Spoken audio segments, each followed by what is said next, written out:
BJP या RSS का साथ देने या उनसे समझौता करने से पहले हम मर जाना पसंद करेंगे, कांग्रेस पार्टी में ही मर जाएंगे। ऐसा करने के लिए आपको हमारे सिर काटने होंगे। मैं इस देश में ऐसे लाखों कांग्रेस कार्यकर्ताओं को जानता हूं जो कहेंगे हमारे सिर काट दो, लेकिन हम आरएसएस के सामने नहीं झुकेंगे। एसपी, टीएमसी, आरजेडी ये मानते हैं कि जिन राजनीतिक तरीकों का इस्तेमाल आपने अब तक किया है वो आगे भी काम करेंगे। ये तरीके तभी काम करते थे जब इंडियन स्टेट ने उन्हें काम करने के लिए निष्पक्ष माहौल दिया था। वो माहौल अब नहीं रहा। टीएमसी में मेरे कई दोस्त थे, उन्हें पक्का यकीन था कि वो चुनाव में जबरदस्त जीत हासिल करेंगे। मैं उनसे कहता रहा, आप ख्याली दुनिया में जी रहे हैं। मैंने देखा है कि क्या होता है। मैंने ये गुजरात, मध्य प्रदेश, छत्तीसगढ़, हरियाणा और महाराष्ट्र में देखा है, और फिर भी आप में से कई लोग अभी भी मानने को तैयार नहीं है। 100% यकीन नहीं है, लेकिन उन्हें लगभग 90% यकीन है कि उनका चुनाव उनसे छीन लिया गया था। उद्धव जी को 40% यकीन है कि उनका चुनाव छीन लिया गया था। मेरे भाई तेजस्वी जी को भी 40% यकीन है। सुनिए, चुनाव 100% छीने जा रहे हैं। कृपया अपने मन से शक निकाल दें। हम 2024 का चुनाव हारे नहीं थे। आप पूछते हैं कि नीतीश जी क्यों चले गए, तो इसकी वजह मैं नहीं था, नहीं कांग्रेस थी। कई साल पहले मेरी एक बहुत अच्छे दोस्त से बहस हो गई थी। मैंने उससे कहा कि तुम जो कर रहे हो वो अनफेयर है, और उसने मुझे जवाब दिया, दुनिया अनफेयर है, इसकी आदत डाल लो। आज कांग्रेस पार्टी के बारे में जो बातें कही गई उनका जवाब देना मेरा काम नहीं है।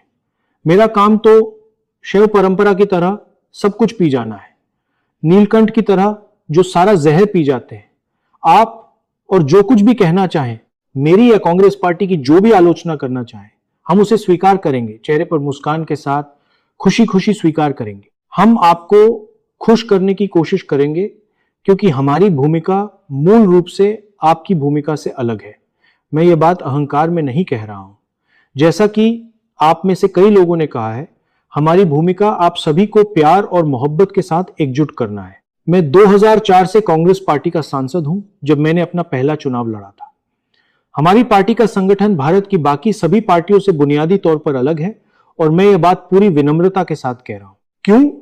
क्योंकि इस पार्टी की शुरुआत एक प्रतिरोध आंदोलन के रूप में हुई थी, जब आधुनिक भारत अस्तित्व में ही नहीं था। दूसरी सभी राजनीतिक पार्टियों के उलट इसे इंडियन स्टेट के बुनियादी ढांचे और संरक्षण का इस्तेमाल करके नहीं बनाया गया था। कांग्रेस पार्टी एक प्रतिरोध आंदोलन है जो इस विचारधारा की रक्षा करती है कि सभी भारतीय समान हैं। हम मूल रूप से आरएसएस की सोच के खिलाफ हैं। बीजेपी या आरएसएस का साथ देने या उनसे समझौता करने से पहले हम मर जाना पसंद करेंगे, कांग्रेस पार्टी में ही मर जाएंगे। ऐसा करने के लिए आपको हमारे सिर काटने होंगे। मैं इस देश में ऐसे लाखों कांग्रेस कार्यकर्ताओं को जानता हूं जो कहेंगे हमारे सिर काट दो, लेकिन हम आरएसएस के सामने नहीं झुकेंगे। मुझे यह कहते हुए अफसोस हो रहा है कि इस ग्रुप में एक कंफ्यूजन है। कंफ्यूजन यह है कि आप यानी एसपी, टीएमसी, आरजेडी ये मानते हैं कि जिन राजनीतिक तरीकों का इस्तेमाल आपने अब तक किया है वो आगे भी काम करेंगे। ये तरीके तभी काम करते थे जब इंडियन स्टेट ने उन्हें काम करने के लिए निष्पक्ष माहौल दिया था। वो माहौल अब नहीं रहा। देश की संस्थाओं पर बीजेपी का कंट्रोल है, लीगल सिस्टम पर बीजेपी का कंट्रोल है, ब्यूरोक्रेसी पर बीजेपी का कंट्रोल है। इंटेलिजेंस एजेंसियों पर बीजेपी का कंट्रोल है, यहां तक कि चुनाव आयोग पर भी बीजेपी का कंट्रोल है। टीएमसी में मेरे कई दोस्त थे, उन्हें पक्का यकीन था कि वो चुनाव में जबरदस्त जीत हासिल करेंगे। मैं उनसे कहता रहा, आप ख्याली दुनिया में जी रहे हैं। मैंने देखा है कि क्या होता है। मैंने ये गुजरात, मध्य प्रदेश, छत्तीसगढ़, हरियाणा और महाराष्ट्र में देखा है, और फिर भी आप में से कई लोग अभी भी मानने को तैयार नहीं है। कांग्रेस संघर्ष करने वाली पार्टी है। इसे काम करने के लिए इंडियन स्टेट की निष्पक्षता की जरूरत नहीं है। असल में भारत की संस्थाओं का गला जितना ज्यादा घोंटा जाएगा, कांग्रेस पार्टी संविधान की रक्षा के लिए उतनी ही आक्रामकता से लड़ेगी। हम सभी कांग्रेस पार्टी के आदर्शों को मानते हैं। वो आदर्श क्या हैं? सत्य, अहिंसा और करुणा। यह मुख्य मुद्दा क्या है? मुझे आपसे लड़ने में कोई दिलचस्पी नहीं है। अचानक उठकर यह कहना कि मैं आपसे लड़ने जा रहा हूं किसी पागलपन जैसा होगा, क्योंकि आप हमारे सहयोगी हैं, हमारे दोस्त हैं, और हम आपसे मोहब्बत करते हैं। कृपया समझें, हमने 2024 का पिछला चुनाव जीता था।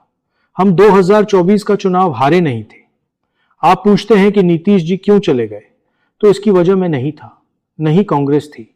और मैं आपको बता दूं कि आने वाले समय में जो कुछ एक तरीके या साधन अब तक काम कर रहे थे, वे भी काम करना बंद कर देंगे, क्योंकि बीजेपी और आरएसएस इंडियन स्टेट पर अपनी पकड़ मजबूत कर रहे हैं। कांग्रेस पार्टी को 100 साल से भी पहले ठीक इसी तरह के फैसले का सामना करना पड़ा था। 1927 से पहले हम एक राजनीतिक संगठन थे। जिस दिन गांधी जी ने कहा कि हमें आजादी चाहिए, उसी दिन हम एक प्रतिरोध आंदोलन बन गए। अगर राजनीतिक दल काम नहीं कर पा रहे हैं तो क्या काम करता है? प्रतिरोध काम करता है। प्रतिरोध असरदार होता है। जहां भी हम प्रतिरोध करते हैं उसका असर दिखता है। मैंने इसे अपनी आंखों से देखा है। मैंने इस देश में 4000 किलोमीटर की पदयात्रा की है। प्रतिरोध काम करता है। आपको किसी राजनीतिक ढांचे की जरूरत नहीं है, आपको ब्यूरोक्रेसी की जरूरत नहीं है, आपको खुफिया एजेंसियों की जरूरत नहीं है। आपको बस प्रतिरोध करने के जज्बे की जरूरत है। यानी मैं प्रतिरोध करूंगा, मैं अन्याय नहीं होने दूंगा, बस बात खत्म। यह एक भावना है, यह कोई संगठन नहीं है। यह सोचने का एक तरीका है और हम चाहें या न चाहें हमें इसी रास्ते पर चलना होगा। सोच बदलनी होगी। अब सोच ये होनी चाहिए, हम आपस में नहीं लड़ेंगे, हम प्रेस को हम पर हमला करने का मौका नहीं देंगे, हम प्रतिरोध करेंगे। आप सोच रहे हैं कि चुनौती अगला चुनाव जीतना है। अगला चुनाव तो पहले ही जीता जा चुका है। समझिए, भारत के लोगों में इतना गुस्सा है कि अगला चुनाव तो पहले ही खत्म हो चुका है। असली समस्या यह है कि आरएसएस ने भारतीय व्यवस्था पर कब्जा कर लिया है। समस्या यह है कि आपको जीतने के लिए कोई निष्पक्ष और स्वतंत्र चुनाव ही नहीं मिलेगा। इसलिए हमें प्रतिरोध के अंदाज में आना होगा। सीबीएसई प्रतिरोध है, नीट प्रतिरोध है, ग्रेट निकोबार जाना प्रतिरोध है और भारत जोड़ो यात्रा, ये सब प्रतिरोध ही हैं। आप सुबह उठते हैं और सोचते हैं मैं प्रतिरोध कैसे करूं, और फिर आप प्रतिरोध करते हैं। इससे काम बनेगा। मैं गारंटी देता हूं कि इससे काम बनेगा। और मेरे नजरिए से मैं किसी भी तरफ से आने वाली आलोचना को स्वीकार करने के लिए पूरी तरह तैयार हूं, क्योंकि मेरे लिए यह एक धार्मिक कर्तव्य है, यह एक आध्यात्मिक कर्तव्य है। अब यह राजनीति नहीं रही। और इसीलिए मैं आपसे वादा करता हूं कि इस समूह को एकजुट करने और इसे सफल बनाने के लिए मुझे जो भी अपमान सहना पड़े, मैं उसे सहूंगा। आगे कैसे बढ़ना है यह बहुत साफ है। हमें एक खास सोच से बाहर निकलना होगा। ममता जी को 100% यकीन नहीं है, लेकिन उन्हें लगभग 90% यकीन है कि उनका चुनाव उनसे छीन लिया गया था। उद्धव जी को 40% यकीन है कि उनका चुनाव छीन लिया गया था। मेरे भाई तेजस्वी जी को भी 40% यकीन है। सुनिए, चुनाव 100% छीने जा रहे हैं। कृपया अपने मन से शक निकाल दें और यह भी समझे कि सोशल मीडिया पर अपनी पहचान बनाने में सालों साल लगते हैं। यह एक हफ्ते में अपने आप नहीं हो जाता। मेरे YouTube पर 1 करोड़ फॉलोअर्स हैं, लेकिन मेरे अकाउंट को पूरी तरह दबाया जा रहा है। इसीलिए अगर आपको लगता है कि सोशल मीडिया निष्पक्ष है और विपक्ष को इससे मदद मिल रही है, तो आप एक अलग ही दुनिया में जी रहे हैं। पूरा सिस्टम, मीडिया, सोशल मीडिया, कानूनी व्यवस्था, ब्यूरोक्रेसी, इंटेलिजेंस एजेंसियां, सब इस सरकार को सत्ता में बनाए रखने के लिए काम कर रहे हैं। लेकिन यह सरकार टिक नहीं पाएगी, क्योंकि इसने हमारे लोकतंत्र को बर्बाद कर दिया है। इसने भारत के लोगों का भविष्य बर्बाद कर दिया है। ईरान में जो हुआ है, उसके बाद अब जो होने वाला है, उसे रोका नहीं जा सकेगा। यह स्थिति बेकाबू होगी और इससे हमें आम लोगों को एकजुट करने का मौका मिलेगा। साथ ही यह सोच छोड़ दें कि हमारे बीच तालमेल नहीं है और हम मिलकर काम नहीं करते। ये सब बातें बीजेपी फैला रही है, यह सच नहीं है। मुझे 100% यकीन है और मैं अभी डीएमके के लिए यह बात कह सकता हूं, जब भारत की सोच की रक्षा करने की बात आएगी तो इस कमरे में मौजूद हर व्यक्ति साथ खड़ा होगा।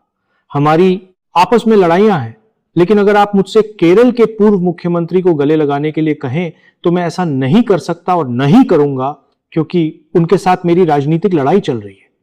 इसलिए हमें लचीला होना होगा और यह समझना होगा कि हम पर जबरदस्त हमला हो रहा है, जिसका मकसद यह साबित करना है कि विपक्ष कमजोर है। आखिर में मुझे लगता है कि हमारी बातचीत में अक्सर थोड़ी निराशा झलकती है। लोग सोचते हैं, हे भगवान, हम बीजेपी को कैसे हराएंगे।